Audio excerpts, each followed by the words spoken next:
Good morning everyone, Florian here for Heise Says, and today I'd like to share with you a response to an opinion piece I found in the Courier Mail entitled Grenfell Tower Fire, an apt metaphor for climate change alarmism. Now this article or opinion piece was written by Dean Rowan, an editor, copywriter, filmmaker, and the author of this piece. Now I'll link to it in the description, and got it here on the iPad. Isn't the future fantastic? Essentially what he's saying is he's making the case that climate change and the push to create sustainable buildings, to refurbish buildings, is the cause, or part of the cause, for the dreadful disaster that happened in this building. Now, this guy misses the complete entire point. He's trying to put two things together. He's obviously suffering from confirmation bias. He's seeing what he wants to see. He's going, oh, shit, yeah, I'll get into the Greens, I'll get into all the climate alarmists and the nutters, and I'll use this to my advantage. So he's playing politics, which is just bullshit, and he's got no idea what he's talking about, because what they've done is they've obviously cladded this building in a aluminium composite product. Now, you can call aluminium composite a lot of things. It looks sexy, it's modern, it's light, it's efficient, it's not environmental. No matter what the people tell you, oh, it's recyclable, it has all this, it's aluminium. Aluminium has got a huge embodied energy. Sure, you can recycle it, but making the bloody stuff costs a lot of energy. If you want to put a sustainable material on a building, we've got this really cool material. It's very old. It's called wood. Now, wood is essentially captured sunlight. You stick it in the ground and you make wood. No mining, no processing, no environmental waste, maybe a bit of sawdust and some grumpy lumber mill men when they go home, but you clad it in that's sustainable. Now, what they've obviously done here is they've clad this building to improve the aesthetic appeal, it'll come out, but what's happened is the material that they put on there, it's illegal. It doesn't meet the legislative requirements in the UK.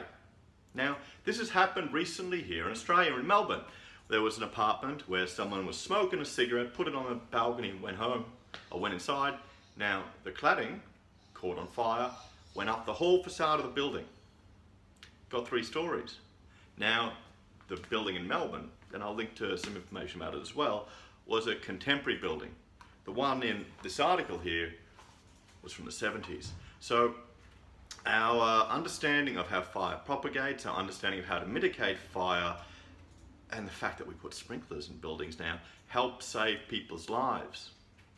And that's why a similar product, I don't know if it's the same, that was put on a building in Melbourne, just burned up the facade and we didn't lose any lives. But here in this project in England, where it went up the whole facade and it killed all these people, it's because it's an illegal product put there. It's got nothing to do with this conflated bullshit link between climate alarmism and what this guy is trying to put in this article. This is just insulting. He doesn't know what is happening in the construction industry. Because here in Australia, the two traditional policemen of the construction industry were the architect or the certifier. Now, with the current environment that we have and the way buildings are procured, certification has become privatized. It's no longer in the realms of government. And architects are no longer acting as the contract administrator or administering or observing that part of the construction process as much as they once were.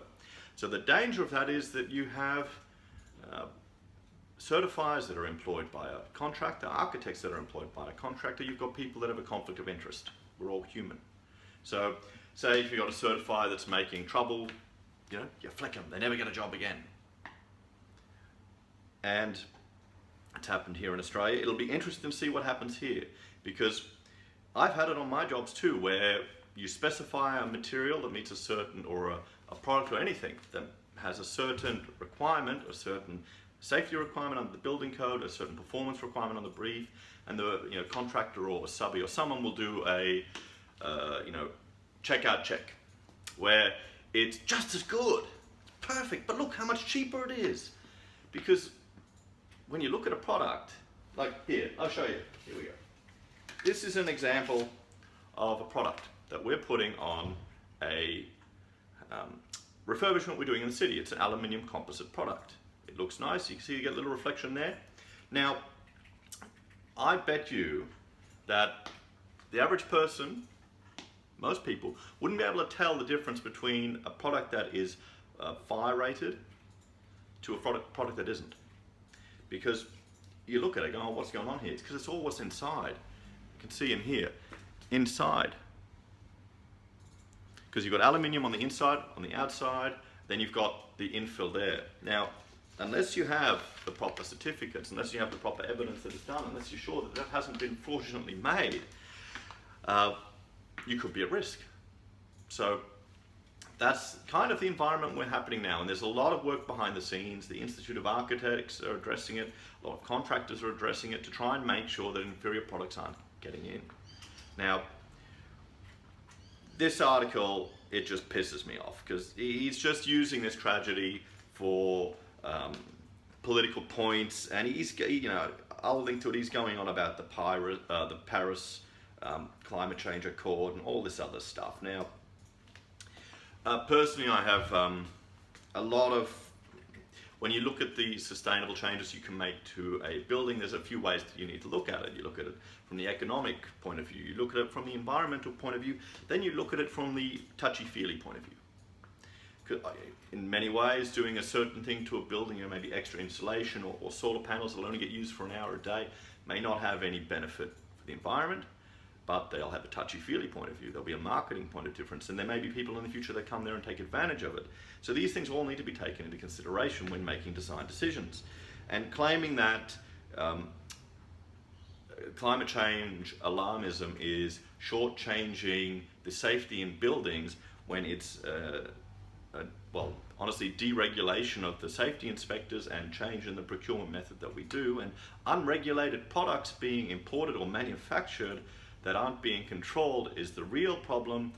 He's missing the point. And this article is going to just do the rounds, and it is one thing I've learned about politics. It's got more to do with emotions than with reality, and this guy has just pissed me off today, so I thought I'd respond. Now, if you're buying an apartment, or if you're buying anything, or if you're getting some work done, how do you ensure that you're getting what you paid for? Now, that's difficult. What you want is, you want written evidence from the developer. You want to see that all the materials meet the flammability and fire requirements as specified in the building code. You'll want to get them to sign a personal guarantee from themselves personally, so they can lose their bloody mansion. Good luck. They can lose their mansion when they stuff you up, so the body corporate doesn't get stuck with the inferior products. Because the one in Melbourne, my understanding was that it had aluminium outside inside and an aluminium core, like a crisscross honeycomb core. Now, metal can't burn very easily. The problem was the glue, which was flammable, and that was enough to go off the building. Now, if you're interested in the history of fire safety and fire legislation, because this building was built in '74, and in Queensland here we just got the Building Act in '75. Now, our legislation was affected by disaster, because my wife Rachel did her thesis on this, and she'd find that every time there'd be a disaster, there'd be legislation. There'd be a disaster, there'd be legislation. So this is a tragedy. We've got a tremendous loss of life here that really shouldn't have happened. But the neighbouring buildings didn't go up. The suburb didn't go up. London didn't burn to the ground. So there is progressive improvement in how we deal and manage these risks that is evident in the history and evident in the legislation. And I'll put a link to Rachel's thesis, and honestly, I'm going to get in trouble for this. Only read the history bit, because that's the most interesting, where she starts analysing some of these high-rise buildings in Hong Kong and a few other places. It kind of falls down a little bit. Sorry, honey. But that was really good to give you an overview of just where this has all gone. And don't let this bullshit people pandering to use a disaster and a tragedy for political motives. We need to call this crap out And, you know, they shouldn't be allowed to do this shit. This guy should just be pulled in and said, come on, do a bit of study. But then it's journalism now. It's all just, you whack a few Twitter quotes on a fucking article and that's it, you know. But that's for another Heise Says. Thank you very much and have a lovely day. Bye.